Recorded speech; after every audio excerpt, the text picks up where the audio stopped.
Hi, my name is Dr. Liz, aka Ohemaa Mac, and I am a primary care physician who started this channel to talk about all things luxury, faith, medicine, and so much more.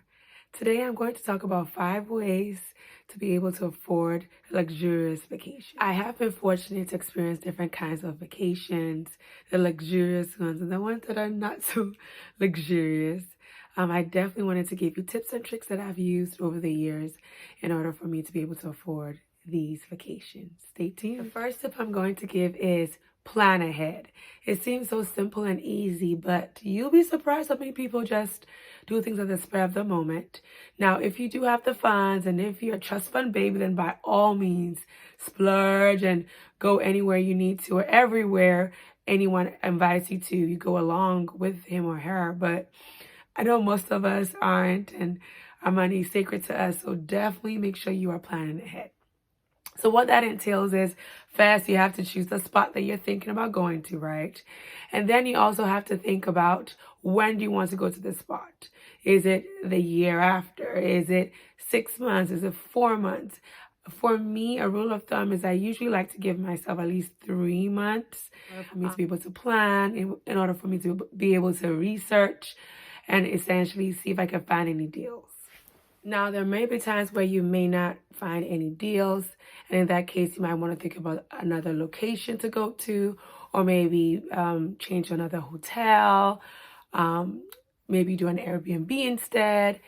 So really planning ahead does help you essentially be able to target the spot that you want and really try to figure out if you can afford it or not, okay? Now, after you've planned where you want to go to, that aligns with your goals and you've already done your research, then the next step would be budgeting. How much does it cost, okay? How much do I need to save aside each month or each week or each paycheck in order for me to be able to go to the spot without being in debt? So an example of this is when I wanted to go to Aruba for my birthday. So my husband and I, we essentially did our research. And then we found out that we can actually go to St. Lucia cheaper. And I essentially just wanted to go to the Caribbean because I wanted someplace warm, but someplace that we both had never been. And so the planning phase really, really helped us essentially save money, and I had an equally good time. Okay, so you have gone through the planning phase. You maybe have got a deal or two, or you might have had to change to a different location or destination. And then you've also had your budget, seen how much it costs to go there, see what all the expenses are. Another thing that you could do too is create a sinking fund. So what is a sinking fund? Sinking fund essentially is a stash of money you put aside just for, example, travel or for whatever you're wanting to do. Okay, so in this case, it will be a travel sinking fund. And essentially, you know how much it costs, right, to go. So you essentially just put all the money that you have, whether it's paycheck, or whether it's, every 3 days, however you want to do it. But essentially, you set money aside to fund your travel. Creating a sinking fund really helps me a lot because I know that that money is specifically for travel, whatever the case may be. And I don't touch it. I'm not tempted to touch it because I know that is what that money's for.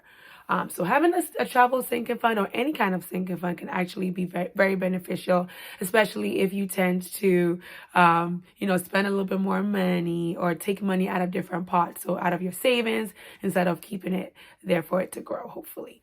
Yet another tip is going to whatever destination you want to. I mean, you've planned, you've budgeted, you might have created a sinking fund or not.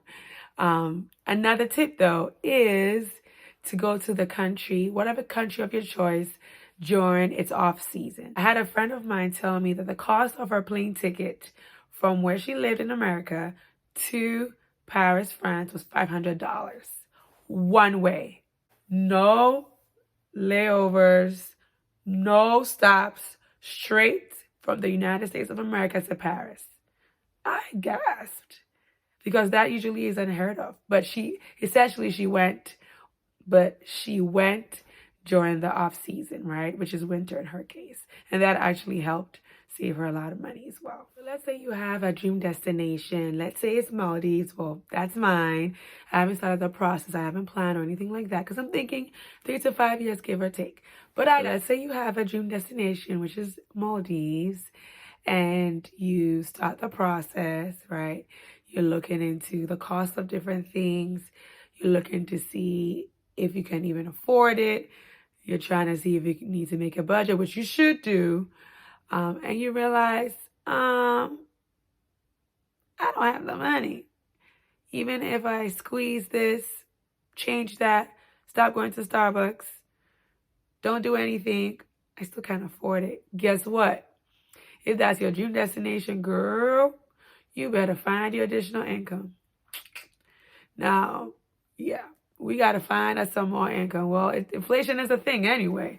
But if you want a little bit more luxury, honey, you want that dream destination to come to fruition, you're going to have to find you a job. And I know it's hard. I know we all have different situations, but you're going to find you a job that is a lot more flexible, but that gives you a lot of money in order for you to be able to afford it.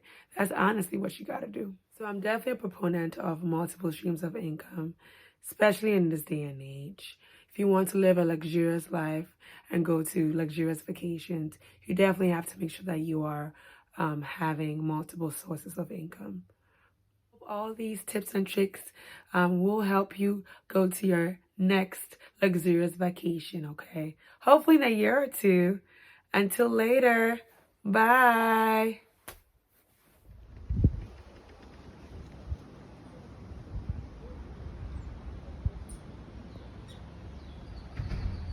The beautiful St. Lucia for my birthday week. Thank you, honey.